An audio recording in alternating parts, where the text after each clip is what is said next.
ታቦርና አርሞንዔም በስምህ ደስ ይላቸዋል። ክንድህ ከኃይልህ ጋር ነው። እጅህ በረታች፣ ቀኝህም ከፍ ከፍ አለች። መዝሙረ ዳዊት መዝሙር 88 ከቁጥር 12። በስመ አብ ወወልድ ወመንፈስ ቅዱስ አሃዱ አምላክ አማአስሮ ሰልሱ ለነሐሴ በዛቲ ዕለት በዓል አቢይ ወክቡር ዘእግዚእነ ወአምላክነ ወመድኃኒነ ኢየሱስ ክርስቶስ ሎቱ ስብሐት። አንድ አምላክ በሆነ በአብ በወልድ በመንፈስ ቅዱስ ስም ነሐሴ 13 በዚች ቀን ክብር ይግባውና የጌታችን የመድኃኒታችን የኢየሱስ ክርስቶስ ታላቅና ክቡር በዓል ነው። በዚህ ቀን መድኃኒታችን ሦስቱን ደቀ መዛሙርቱን ጴጥሮስንና ያዕቆብን ዮሐንስን ይዞ ወደ ደብረ ታቦር ተራራ ላይ አወጣቸው። መልኩም በፊታቸው ተለወጠ፣ ልብሱም እንደ በረዶ ነጭ ሆነ። ስለ እነርሱም ጌታችን የሰውን ልጅ በጌትነቱ ሲመጣ እስከሚያዩ ድረስ በዚያ ከቆሙት መካከል ሞትን የማይቀምሱት አሉ አለ። ሰዎች ሁሉ እርሱ ለሙሴ ጌታውና ከሞት ያስነሳው እንደሆነ ለኤልያስም ፈጣሪ እንደሆነና ካሳረገበትም ያወረደው እርሱ እንደሆነ ያውቁ ዘንድ እነሆ ከጌታ ኢየሱስ ጋር እየተነጋገሩ ሙሴና ኤልያስ ወደ እርሱ መጡ። ስለዚህም ቅዱስ ጴጥሮስ ጌታችንን እንዲህ አለው፣ አቤቱ በዚህ ትኖር ዘንድ ትወዳለህን? 3 ሰቀላዎችን አንድ ላንተ፣ አንድ ለሙሴ፣ አንድ ለኤልያስ እንሰራ ዘንድ። በዚህ ቃል የደካማነትና የትሕትና ምልክት ታየ። ደካማነት የተባለ ጴጥሮስ ጌታችንን ከሰማይ የወረደበትን ሥራ ትቶ በተራራ ላይ ይኖር ዘንድና ራሱን የሚሰውርበት ቤት ይሠራለት ዘንድ የተናገረው ነው። ትሕትና ያልነው ጴጥሮስ ለራሱና ለባልንጀሮቹ ሐዋርያት ቤት ይሠራ ዘንድ ስላላሰበ ነው። ራሱንና ባልንጀሮቹን ሐዋርያትን እንደ ባሮች፣ ነቢያትን ደግሞ እንደ ጌቶች አድርጎ አስቧልና።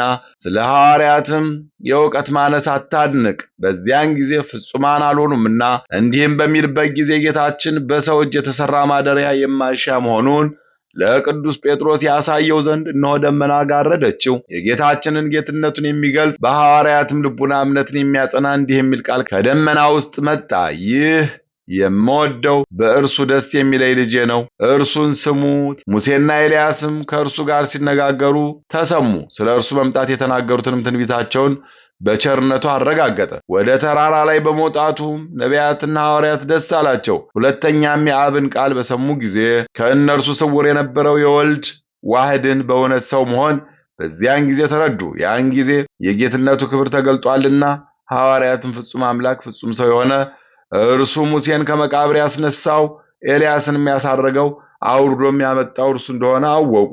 ከእርሱም በቀር ማን የሙሴን መቃብር የሚያውቅ የለምና ካሳረገውም ከእርሱ በቀር ማን ኤልያስ ያለበትን የሚያውቅ የለምና በሰማይና በምድር ሥልጣን ካለው ከሁሉ ጌታ በቀር ሙታንን አድኖ ሊያስነሳቸው ማንም አይችልም። ደብረ ታቦር የቤተ ክርስቲያን ምሳሌ ሆናለች፣ ከብሉይና ከሐዲስም በውስጧ ሰብስባለችና።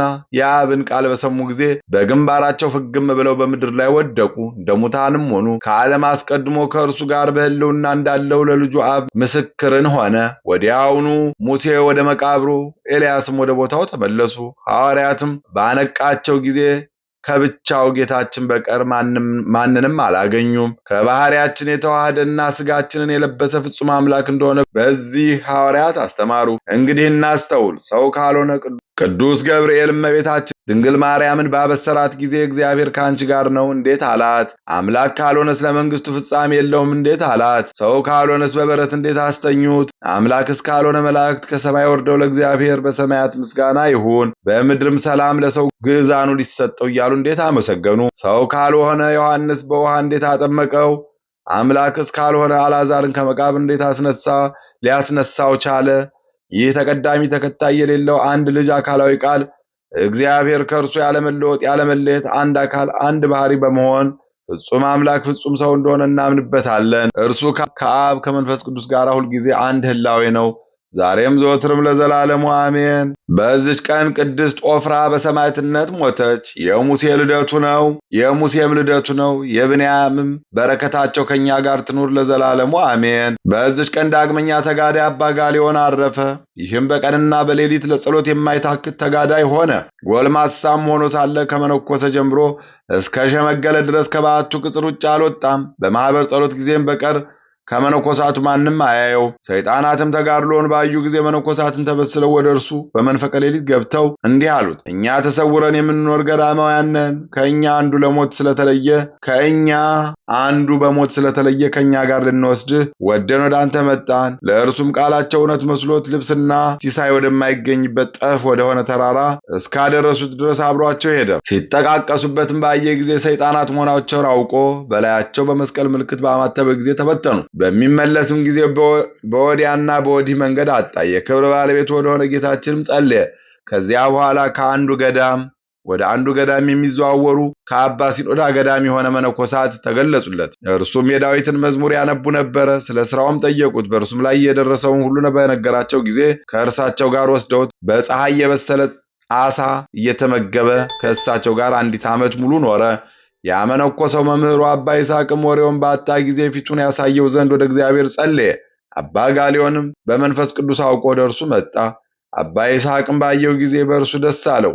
ወዴት ነበር ካለው፣ እርሱም ከመጀመሪያ እስከ መጨረሻ ነገረው። ከዚህ በኋላ የሚያርፍበት ጊዜ ደርሶ በሰላም አረፈ። መነኮሳቱን በክብር ቀበሩት። ለእግዚአብሔር ምስጋና ይሁን፣ እኛንም በዚህ ጻድቅ ጸሎት ይማረን ለዘላለሙ አሜን። አንድ አምላክ በሆነ በአብ በወልድ በመንፈስ ቅዱስ ስም ነሐሴ 14 በዚች ቀን የአባ ስምዖንና የወዳጁ የዮሐንስ የዕረፍታቸው መታሰቢያ ሆነ። ምስጋና ይሁን ለአብ ለወልድ ለመንፈስ ቅዱስ አንድ አምላክ በሚሆን ዛሬም ዘወትርም ለዘላለሙ አሜን። በነሐሴ 13 ቀን የሚከበሩ ዓመታዊ የቅዱሳን በዓላት ደብረ ታቦር፣ ደብረ ምስጢር፣ ደብረ በረከት፣ ቅዱስ ሙሴ ሊቀ ነቢያት ልደቱ፣ ቅዱስ ኤልያስ ነቢይ፣ ቅዱሳን አበው ሐዋርያት፣ አባ ጋሊዮን መስተጋድል፣ አቡነ አብየ እግዚእ ጻድቅ ልደታቸው፣ ቅድስት ዖፍራ ሰማዕት። ወርሃዊ በዓላት እግዚአብሔር አብ፣ ቅዱስ ሩፋኤል ሊቀ መላእክት፣ 99ኙ ነገደ መላእክት፣ ቅዱስ አስከናፍር፣ 13ቱ ጉሳን አባቶች፣ ቅዱስ አርሳኒዎስ ጠቢብ ገዳማዊ፣ አቡነ ዘራቡሩክ። ከስድስት ቀንም በኋላ ኢየሱስ ጴጥሮስንና ያዕቆብን ወንድሙን ዮሐንስን ይዞ ወደ ረጅም ተራራ ብቻውን አወጣቸው። በፊታቸውም ተለወጠ። ፊቱም እንደ ፀሐይ በራ፣ ልብሱም እንደ ብርሃን ነጭ ሆነ። እነሆ ሙሴና ኤልያስ ከእርሱ ጋር ሲነጋገሩ ታዩአቸው። ጴጥሮስም መልሶ ጌታ ኢየሱስን፣ ጌታ ሆይ በዚህ መሆን ለእኛ መልካም ነው። ብትወድስ በዚህ 3 ዳስ አንዱን ለአንተ፣ አንዱን ለሙሴ፣ አንዱን ለኤልያስ እንስራ አለ። እርሱም ገና ሲናገር እነሆ ብሩህ ደመና ጋረዳቸው። እነሆም ከደመናው በእርሱ ደስ የሚለኝ የምወደው ልጄ ይህ ነው፣ እርሱን ስሙት የሚል ድምፅ ወጣ። ደቀ መዛሙርቱም ሰምተው በፊታቸው ወደቁ፣ እጅግም ፈርተው ነበረ። ጌታ ኢየሱስም ቀርቦ ዳሰሳቸውና ተነሱ፣ አትፍሩ አላቸው። የማቴዎስ ወንጌል ምዕራፍ 17 ከቁጥር 1 እስከ 7። የሰማነውን በልቦናችን ያሳድርብን። ከቅዱሳን ሐዋርያት በረከት ጌታችን መድኃኒታችን ኢየሱስ ክርስቶስ ለቅዱሳን ነቢያትና ለቅዱሳን ሐዋርያት ብርሃነ መለኮት እንደገለጠላቸው ለእኛም ዓይን ያላየውን ጆሮ ያልሰማውን ለወዳጆቹ ያዘጋጀውን መንግሥቱን ያውርሰን። ብርሃነ መለኮቱን ለእኛም ይግለጥልን፣ ክፉን ያርቅልን፣ በጎን ያቅርብልን። የሰላም በዓል የጤና በዓል ያድርግልን። ይቅርታውን ቸርነቱን ያርቅብን። ለብርሃነ መስቀሉ በሰላም ያድርሰን።